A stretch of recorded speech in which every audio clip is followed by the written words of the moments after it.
yourself to us? I'm Maiko Winkler-Chin, and I work for the Seattle Chinatown International District Preservation and Development Authority, commonly known as the P.D.A. I am a mother, I am an immigrant, I am often hungry, crazy, somewhat energetic, feisty, swears a lot. Is that one word? We'll go with that as one word. We'll take it. Happy. Frustrated. So what are you frustrated about? I get frustrated sometimes because I don't know if I've done enough, if I've actually been as productive in my life as I've wanted to be. And there's productive at home, which is, have I done as well as I could for my daughter, who's really important to me? I've stopped caring about the laundry pile because there's no productivity there. But at my job, am I doing enough for the neighborhood and for the community? Do you think it's different in terms of having their achievements highlighted, having it recognized, having it celebrated? So I have to say, International Women's Day is a huge thing in Asia, right? It's a huge, huge thing. And here in the United States, which is very under a Western construct, we got Mother's Day, which I think is great, but that you're celebrated if you're a mother for a set of achievements. And that comes from a mindset of, well, every woman needs to be a mother. I don't think that's necessarily the case. So I think there is a difference, and I'm having a really hard time articulating it, but yeah, I don't know why we're not like, woohoo, it's International Women's Day, be nice to me, right? And in Asia it is. And I would like to borrow more of that. My daughter, she's 12 years old, she's a cute little button, and it's always like, people are always like, oh, you're so cute, she's beautiful, that's all. That's great, but I don't really hear people so much like, man, she's smart, or she's really dedicated to this, and that's what's pushing her forward. And I think that sort of messaging kind of needs to be clear. So you think it's all in the messaging of how we tell our children or our daughters? I have huge hopes for them, really, going forward, that the world is a really, really different place. Because my daughter asked me the other day if I consider myself a feminist.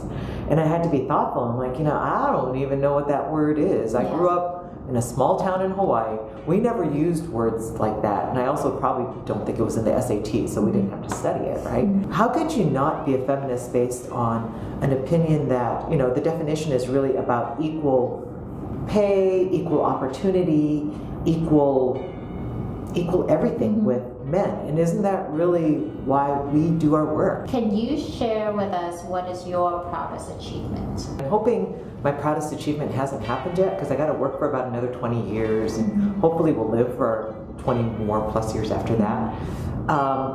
Proudest achievement, so that's kind of hard, because if I've already had my proudest achievement, up to this it's all downhill, right? Yeah. So up to this point, trying to represent the community as well with the city around some of the issues around the streetcar. What an opportunity, and that I had to do that. I never would have expected that I'd ever be an executive director, but most people know I never wanted to be an executive director. There's a level of burden with that, there's a level of responsibility, and there's a level of pressure, but I think there's a quote from Billie Jean King, something about pressure is a privilege, and at those moments when I do get really stressed out, I'm happy to feel that pressure. I guess happy is a strong word, but also it's a job and a role and responsibility, and how lucky I am to have that. Are there other women in your life you would like to celebrate? Women in my life I would like to celebrate. I'm going to go with the cliches. My mother.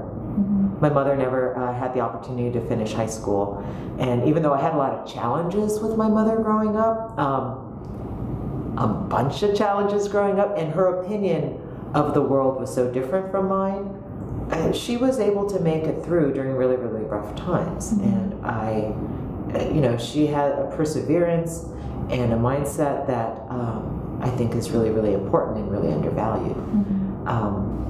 I look to people that I think of as my mentors.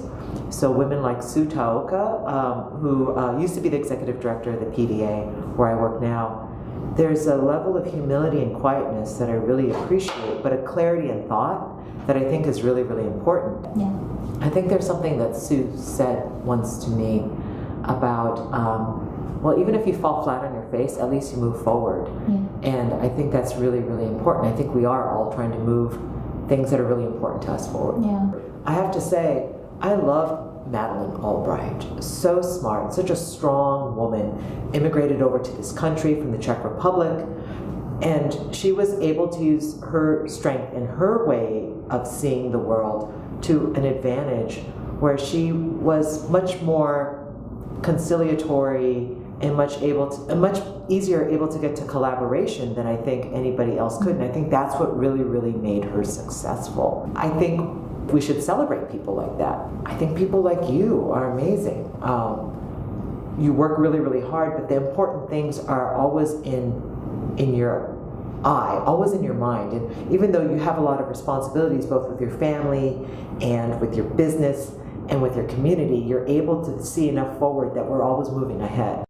Do you have any parting words for young women who look up to you? I've been lucky because I've been allowed a lot of opportunities in my life. And some of the best opportunities were the most embarrassing mistakes.